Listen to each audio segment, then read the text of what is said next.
Hello everyone, welcome to all rounder siblings. कैसे हैं आप सब? आई होप आप सभी अच्छे होंगे, आपकी हेल्थ भी अच्छी है, आपकी स्टडीज़ भी अच्छी चल रही हैं। और बताइए कैसी स्टडीज़ चल रही हैं आपकी, ज़रूर बताइएगा। आपको कैसा हमारा कंटेंट लगता है ये भी ज़रूर बताइए कमेंट करके। कुछ डाउट्स हैं तो वो भी आप पूछ सकते हैं। आपको पता है हमने लास्ट लेक्चर में computer ICSE board class 7th का chapter number 3 computer virus start किया था। उसका फर्स्ट पार्ट ऑलरेडी अपलोड हो चुका है, ये सेकंड पार्ट है। फर्स्ट पार्ट में हमने कंप्यूटर वायरस क्या होता है ये पढ़ा था। फिर वायरस जो होते हैं, मैलिशियस सॉफ्टवेयर्स जो होते हैं, मालवेयर जिन्हें हम शॉर्ट में बोलते हैं, उनके बारे में पढ़ा था। कौन कौन से मैलिशियस सॉफ्टवेयर्स होते हैं वो हमने पढ़ने स्टार्ट किए थे, जिसमें से हमने वायरस, वर्म और ट्रोजन हॉर्सेस के बारे में पढ़ लिया था। आज उसके आगे हम कंटिन्यू करने वाले हैं। फर्स्ट पार्ट ज़रूर देखिएगा, उसके आगे आज हम कंटिन्यू करते हैं, जिसमें अब हमें पढ़ना है स्पाईवेयर। ठीक है। The spyware is the software which gathers information about the victim. Spyware एक ऐसा सॉफ्टवेयर होता है, ये मैलिशियस सॉफ्टवेयर है, ठीक है, जो इन्फॉर्मेशन को गैदर करता है, इकट्ठी करता है information about the victim, victim की इन्फॉर्मेशन। ठीक है, विक्टिम मीन्स पीड़ित। ठीक है, यानी कि किसी की भी एक पर्सन की इन्फॉर्मेशन को क्या करता है, वो गैदर करता है। ये ऐसा सॉफ्टवेयर होता है स्पाईवेयर। क्या करता है वो? It spies on the victim, victim पर स्पाई करता है, यानी कि उसकी जासूसी करता है। ठीक है, नाम से ही समझ में आ रहा है, स्पाईवेयर जासूसी करता है। And passes on that information to the attacker without even taking the consent of the victim. और स्पाईवेयर के थ्रू वो क्या करता है, विक्टिम की को स्पाई करता है, यानी कि उस पर सारी नज़र रखता है अपनी। ठीक है, और वो जो इन्फॉर्मेशन गैदर करता है उस विक्टिम की सारी इन्फॉर्मेशन को वो अटैकर के पास भेजता है, बिना विक्टिम का कंसेंट लिए। ठीक है, कंसेंट यानी बिना विक्टिम की मर्ज़ी के, बिना उससे पूछे वो उस इन्फॉर्मेशन को कलेक्ट करके अटैकर के पास भेजता है। कौन? Spyware. The dangers of the spyware are as follows. Spyware का से क्या क्या खतरे हैं आपके लिए? Keeping eye on your activity. आप कंप्यूटर में या फिर आपकी जो भी लैपटॉप वगैरह है उसमें वो आपकी एक्टिविटीज़ पर हमेशा नज़र बनाए रखता है कि आप ये चीज़ यूज़ कर रहे हो, ये देख रहे हो या ये कर रहे हो। ठीक है, और क्या करता है? Stealing of your secrets, for example your credit card number. आपके सीक्रेट्स जो आपकी पर्सनल इन्फॉर्मेशन है उन्हें स्टील करता है, उन्हें चुराता है, जैसे आपके क्रेडिट कार्ड के नंबर्स। और क्या करता है? Misuse of the memory of your computer. आपके कंप्यूटर की जो मेमोरी है उसका मिसयूज़ भी करता है। कौन? स्पाईवेयर। ठीक है। How a spyware infects you. अब एक स्पाईवेयर आपको कैसे इन्फेक्ट करता है? आपको मीन्स आपके कंप्यूटर सिस्टम को। Spyware is normally built into a normal EXE file और यूटिलिटी। स्पाईवेयर जो होता है नॉर्मली EXE फाइल या यूटिलिटी में बनता है। ठीक है। If you download and execute an infected .exe file, यानी कि अगर आपके पास कोई एक ऐसी फाइल आई है जिसमें .exe फाइल लिख रहा है, तो यानी कि ये इन्फेक्टेड फाइल है। अगर आपने उस फाइल को डाउनलोड कर लिया और एग्जीक्यूट कर लिया, यानी कि चला लिया, खोल दी वो फाइल अगर आपने, then the spyware gets active. उसके बाद वो स्पाईवेयर एक्टिव हो जाता है। So always scan the software which you have downloaded from the internet. इसलिए हमेशा सॉफ्टवेयर जो आपने इंटरनेट से डाउनलोड किया है उसे हमेशा स्कैन कीजिए, तभी उसे यूज़ कीजिए। ऑलवेज कोई भी जो सॉफ्टवेयर आपने नेट से डाउनलोड किया है उसकी स्कैनिंग ज़रूर कीजिए। अब हम पढ़ते हैं preventive measures against spyware. Spyware के अगेंस्ट हम क्या क्या प्रिवेंशंस ले सकते हैं, कैसे आप स्पाईवेयर के अटैक से बच सकते हो। सबसे पहला पॉइंट है, one should be careful while downloading software, specially shareware and freeware programmes from the internet. किसी भी एक हर पर्सन को सॉफ्टवेयर डाउनलोड करते समय एकदम केयरफुल रहना चाहिए, स्पेशली जब आप शेयरवेयर और फ्रीवेयर प्रोग्राम्स को डाउनलोड कर रहे हो इंटरनेट से। It is important to understand that, ये भी बहुत ज़्यादा ज़रूरी है आपके लिए समझना कि it does indeed matter as to what website one downloads utilities from. ये भी मैटर करता है कि कौन सी वेबसाइट से आप यूटिलिटीज़ को डाउनलोड कर रहे हो। ठीक है, जो भी सॉफ्टवेयर आप डाउनलोड कर रहे हो उसी को यूटिलिटीज़ बोल रहे हैं यहाँ पर। तो किस वेबसाइट से डाउनलोड कर रहे हो ये भी मैटर करता है। It is advisable to not download tools from shady websites. और ये एडवाइस किया जाता है कि टूल्स को, यानी कि कोई भी सॉफ्टवेयर जो आपको डाउनलोड करना है उन्हें आप शेडी वेबसाइट से डाउनलोड ना करें। शेडी वेबसाइट होता है आपका जिस वेबसाइट का आपने नाम नहीं सुना या फिर जो आपके लिए थोड़ा सा ऐसा लग रहा है जिस पर आपको डाउट है, तो ऐसी वेबसाइट से आप कोई भी सॉफ्टवेयर डाउनलोड ना करें। दूसरा पॉइंट क्या है, there are a number of spyware removal tools that one can use to detect and remove spyware from a system. बहुत सारे स्पाईवेयर रिमूवल टूल्स आते हैं जिन्हें यूज़ करके कोई भी पर्सन जो है अपने सिस्टम से स्पाईवेयर को डिटेक्ट कर सकता है, ठीक है, स्पाईवेयर का पता लगा सकता है और उसे रिमूव कर सकता है। Some of the most common and effective spyware removal tools are, कुछ मोस्ट कॉमन और इफेक्टिव स्पाईवेयर रिमूवल टूल कौन से हैं, Spybot, spy check, spyware stopper etcetera, ठीक है। ये सभी कुछ स्पाईवेयर रिमूवल टूल्स हैं जो आपके सिस्टम में अगर हैं तो वो डिटेक्ट करेंगे कि कहीं पर स्पाईवेयर तो नहीं है और उन्हें रिमूव भी कर देंगे। नेक्स्ट क्या है, measures. Unfortunately some spyware removal tools themselves are infected with spyware. अब ये जो स्पाईवेयर रिमूवल टूल्स आते हैं, ठीक है, ये खुद ही स्पाईवेयर से इन्फेक्टेड होते हैं कई बार, समझ रहे हो। ये जो स्पाईवेयर रिमूवल टूल्स होते हैं ये खुद ही स्पाईवेयर से इन्फेक्टेड रहते हैं। Hence one needs to be careful as to what spyware removal tools that one uses. इसीलिए हर पर्सन को ये ध्यान रखना चाहिए कि कौन सा स्पाईवेयर रिमूवल टूल आप यूज़ कर रहे हो, ठीक है, उसे बिल्कुल अच्छे से चेक करके तभी उसे यूज़ करना चाहिए। नेक्स्ट क्या है, a number of spyware are in the form of malicious cookies files. बहुत सारे जो स्पाईवेयर होते हैं वो मैलिशियस कुकी फाइल्स के रूप में होते हैं। कुकी यानी कि जो फ्रॉड्स होते हैं उन्हीं के फॉर्म में होते हैं, फाइल्स की फॉर्म में होते हैं spywares. Disabling cookies can not be an option as that would mean that most online websites would no longer be accessible. अब उसमें क्या होता है, अगर आप कुकीज़ को डिसेबल कर देते हो, ठीक है, तो ये आपके लिए सही ऑप्शन नहीं है। यानी कि इसका मीनिंग क्या हो गया, अगर आपने कुकीज़ को डिसेबल कर दिया तो आप उस वाली वेबसाइट्स को फिर से एक्सेस नहीं कर सकते। समझ में आया। आपने कोई वेबसाइट खोली, उस पर आएगा इनेबल कुकीज़, अगर आपने इनेबल कर दी तो यानी कि स्पाईवेयर या फिर कोई वायरस आपके उसमें लग गया है स्क्रीन पे, ठीक है, तो आपको उसे इनेबल करना ही पड़ता है अगर आपको वो वेबसाइट यूज़ करनी पड़ती है। इनेबल कर दोगे तो क्या होगा, आपके सिस्टम में स्पाईवेयर आ जाएगा। ओके, तो ये एक ऑप्शन नहीं है कि आप उसे डिसेबल कर दो।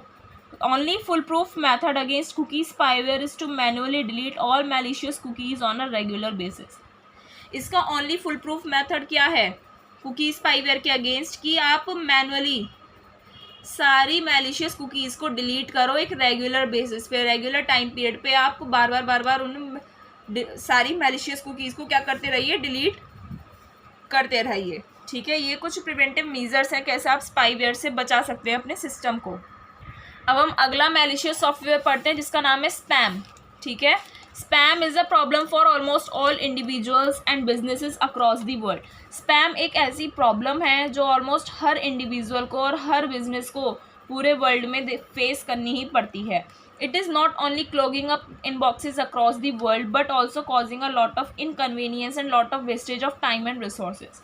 स्पैम का मीनिंग यही नहीं होता कि पूरे वर्ल्ड में जितने भी स्क्रीन्स हैं, जितने भी यानी कि फ़ोन्स हैं, लैपटॉप्स हैं, कंप्यूटर्स हैं, उन्हें क्लॉग अप कर दीजिए, उनके इनबॉक्सेस को क्लॉग अप कर दीजिए यानी कि भर दीजिए। ऐसा नहीं होता, लेकिन उससे और क्या होता है, बहुत ज़्यादा इनकन्वीनियंस भी होता है, टाइम भी वेस्ट होता है, रिसोर्सेज भी वेस्ट होते हैं।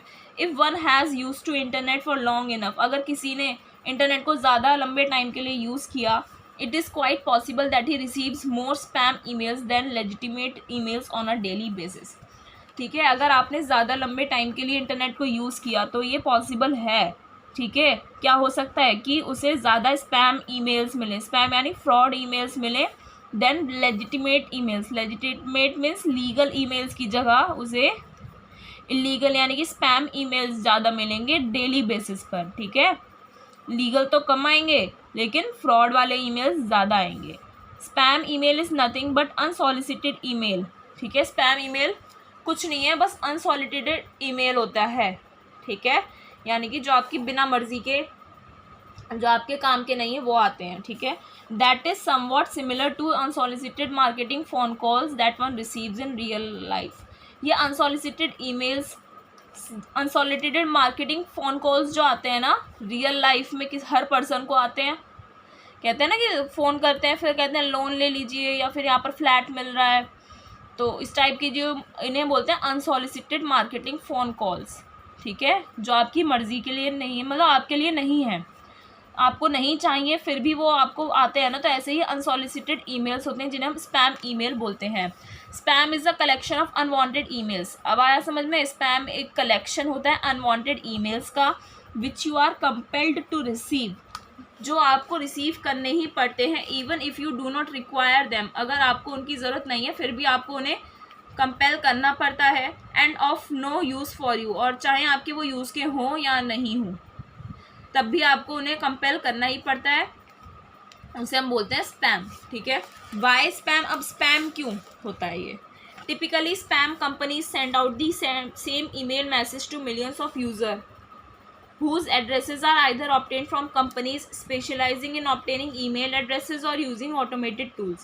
टिपिकली स्पैम कंपनीज जो होती हैं वो बहुत सारे एक ही ईमेल को, सेम ईमेल मैसेज को मिलियंस ऑफ यूज़र्स को भेजती हैं। ठीक है, मिलियंस ऑफ यूज़र्स तक एक ही ईमेल मैसेज भेजती हैं, जिसका एड्रेस उन्हें कहाँ से मिलता है? ईमेल एड्रेस जो होता है वो कंपनीज से मिलता है, जो उन कंपनीज से जो ईमेल एड्रेस ऑब्टेन करने में स्पेशलाइज्ड होती हैं। ठीक है, या फिर ऑटोमेटेड टूल्स को यूज़ करके वो क्या करते हैं, उनका एड्रेस निकालते हैं, ईमेल एड्रेस, और उन्हें एक जैसा ही, मिलियंस ऑफ यूज़र्स को एक जैसा ईमेल भेज देते हैं।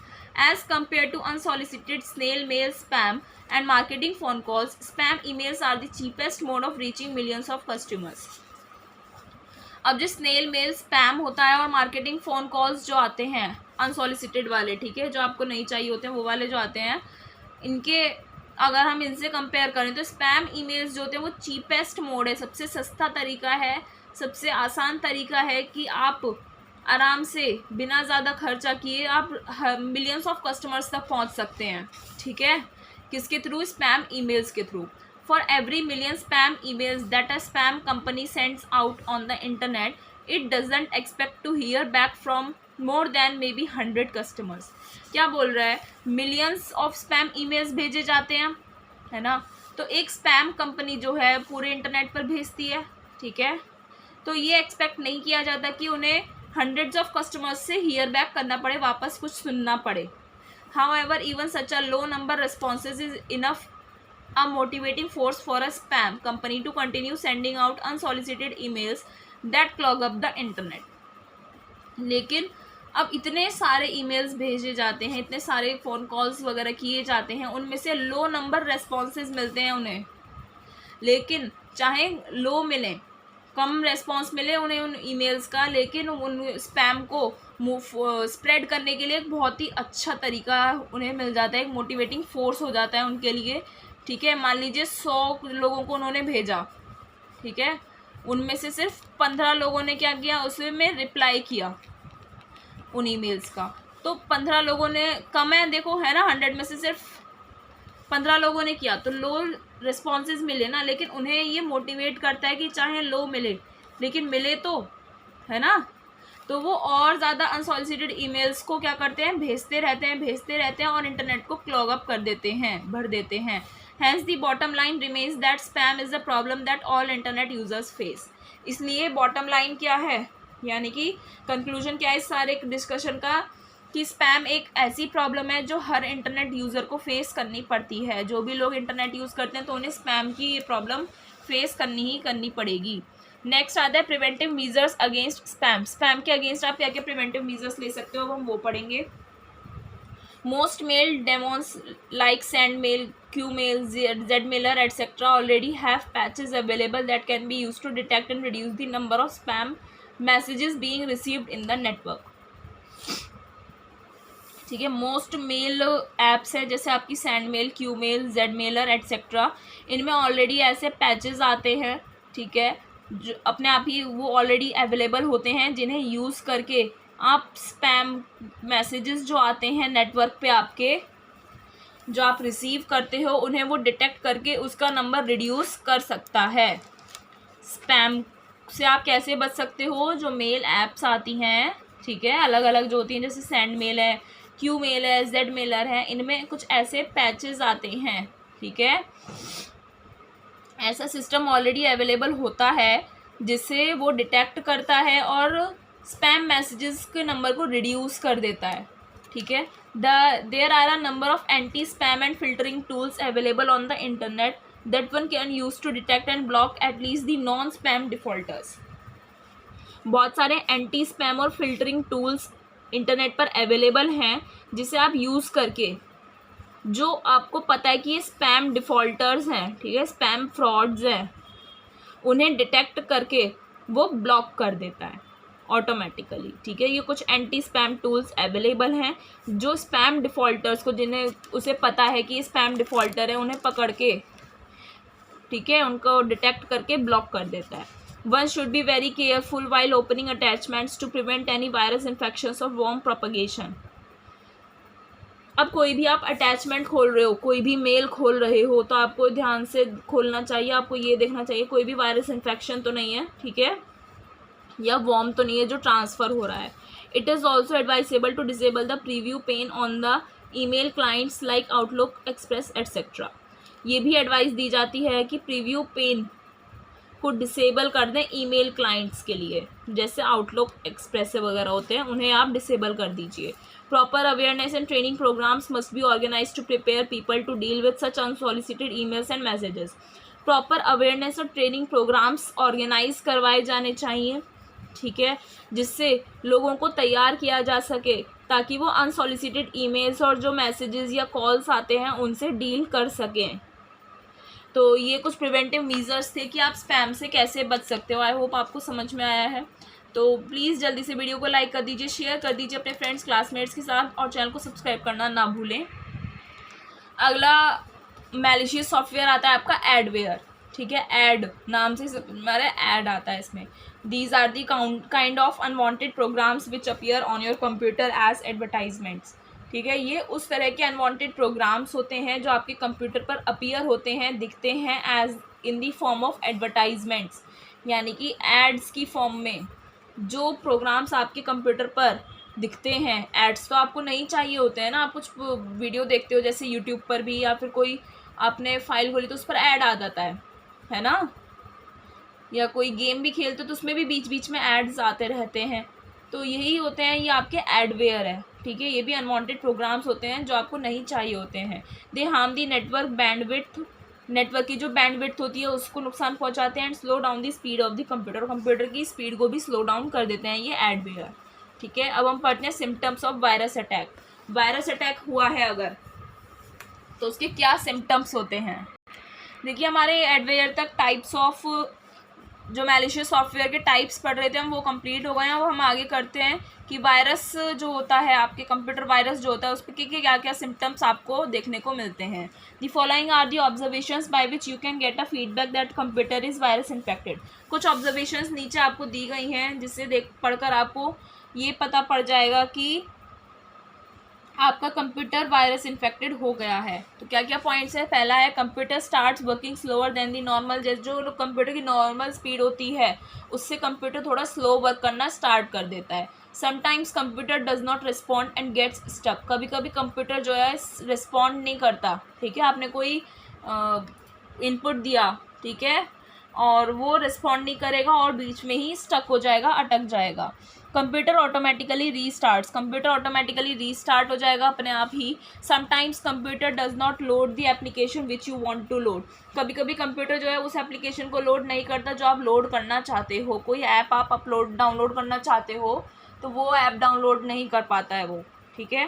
Computer program disappears from its memory especially if there is no non reason for the removal of the program. Computer program आपकी जो कंप्यूटर की मेमोरी है उसमें से डिसअपियर हो जाता है, गायब हो जाता है। कब? ज़्यादातर तब होता है जब if there is no non reason for the removal of the program. कब होता है ये काम? जब प्रोग्राम का जो रिमूवल हुआ है उसका आपको रीज़न नहीं पता होता, ठीक है।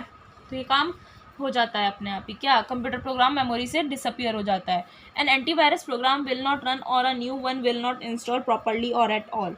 अगर आप एंटीवायरस प्रोग्राम इंस्टॉल करना चाहोगे तो या तो वो चलेगा नहीं, या फिर अगर आप नया वाला इंस्टॉल करना चाहते हो तो वो प्रॉपर्ली इंस्टॉल नहीं होगा। Previously installed antivirus programs will suddenly disable and can not be restarted. और जो आपके सिस्टम में एंटीवायरस प्रोग्राम्स पहले से ही इंस्टॉल्ड होंगे वो सडनली डिसेबल हो जाएंगे और फिर से रीस्टार्ट आप नहीं कर पाओगे, यानी कि काम करना वो बंद कर देंगे। Files that have been recently opened suddenly have more than one extensions like .exe, .bbs, .gif और .jpg. तो फाइल्स जो आपने पहले खोली थी, ठीक है, जो आपने रिसेंटली ओपन फाइल्स करी थी अपने सिस्टम पर, उनमें एक से ज़्यादा एक्सटेंशंस लगे मिलेंगे फिर आपको कभी कभी, ठीक है। तो क्या होगा उसमें, यानी कि आपकी सिस्टम पे वायरस अटैक है। Unusual error messages will pop up, unusual error messages आने लगेंगे। डिस्क ड्राइव्स और disks become inaccessible, disk drives जो या फिर डिस्क जो होती हैं आपके सिस्टम में वो इनएक्सेसिबल हो जाएंगी, आप उन्हें एक्सेस नहीं कर पाओगे। एंड एप्लीकेशन और applications are not working correctly, एक एप्लीकेशन या फिर जितनी भी एप्लीकेशंस है वो सही से काम नहीं करेंगी। Computer does not run as well as usual, जैसे कंप्यूटर नॉर्मली काम करता है वो वैसे काम नहीं करेगा। और computer reboots on its own, और कंप्यूटर अपने आप ही रिबूट भी हो जाएगा। तो ये कुछ सिम्टम्स है जिन्हें देखकर आप पता लगा सकते हैं कि आपके कंप्यूटर पर वायरस का अटैक हुआ है। अब हम पढ़ते हैं टाइप्स ऑफ वायरसेस, ठीक है। There are different types of viruses which are categorized as following. क्या क्या टाइप्स हैं?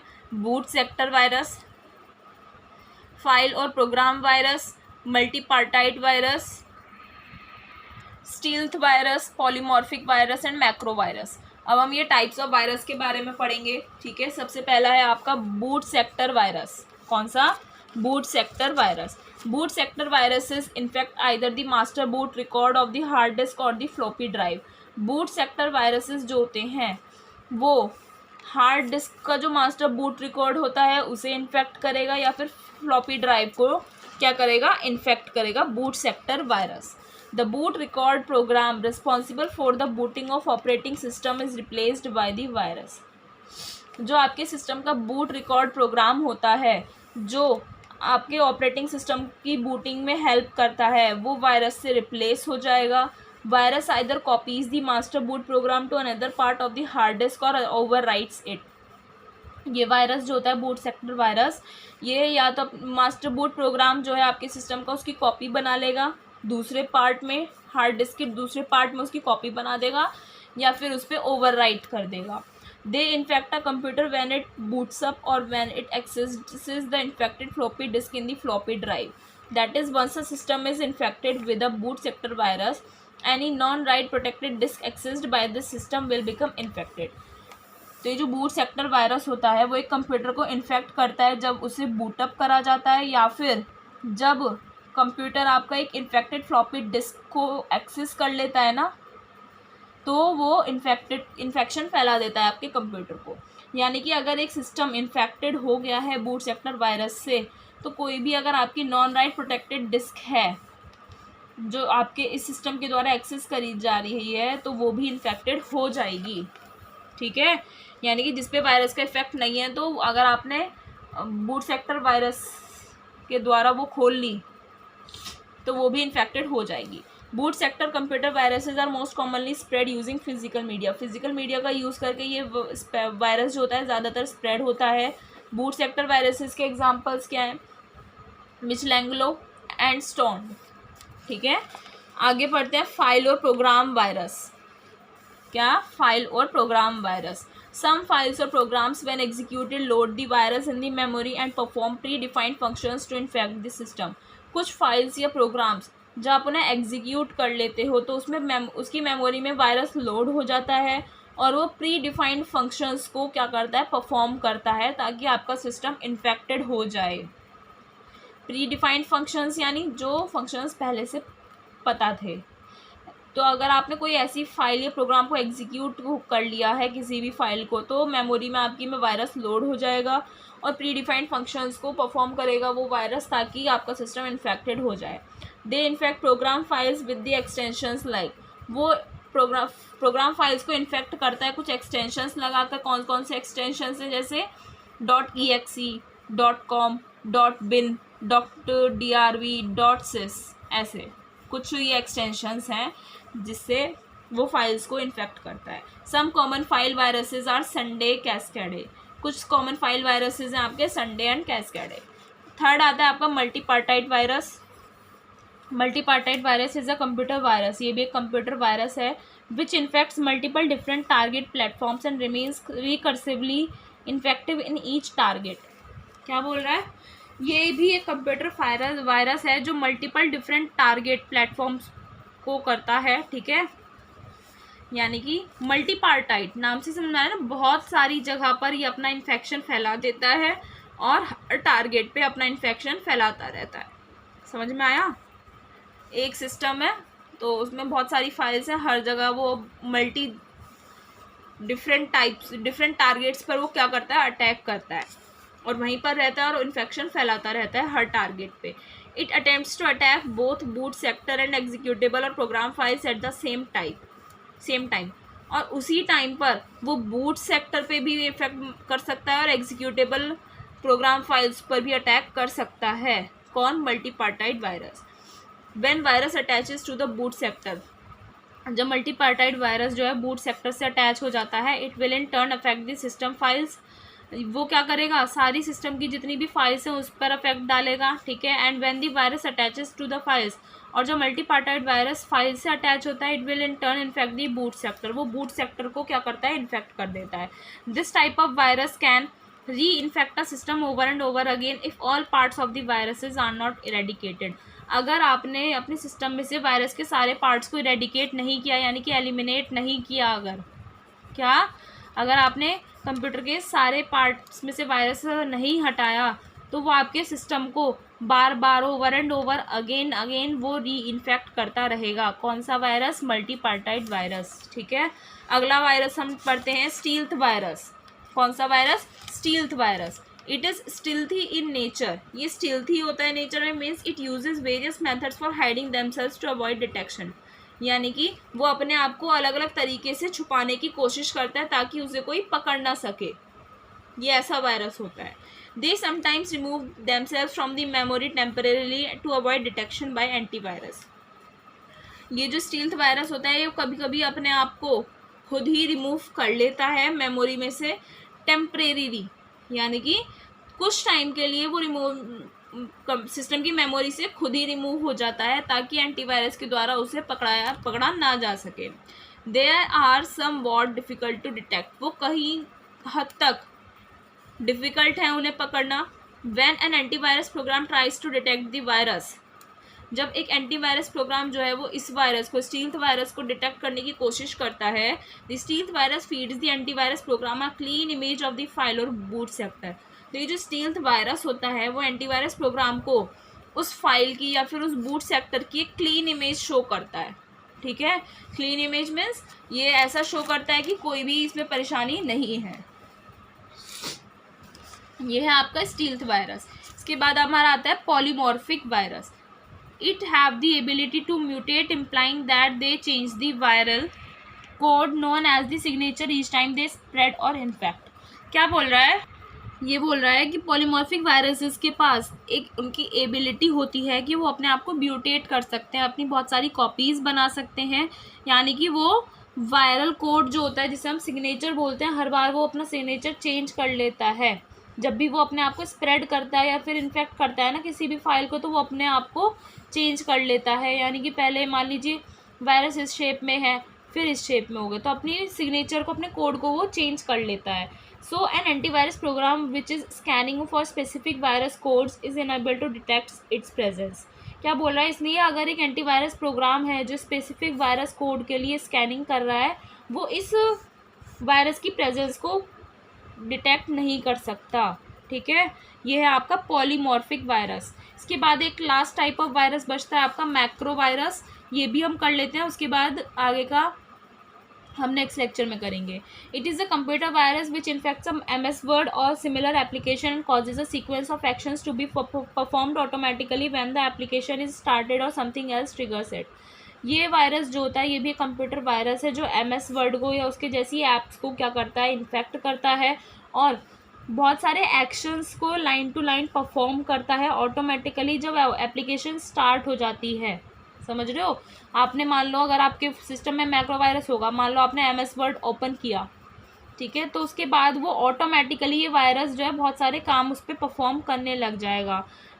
Macro viruses tend to be surprising but relatively harmless. ये सरप्राइजिंग है लेकिन ये थोड़ा कम हार्मलेस है, ठीक है, नुकसान कम देता है। Macro virus is often spread as an email virus. ये ईमेल वायरस के थ्रू फैलता है ज़्यादातर।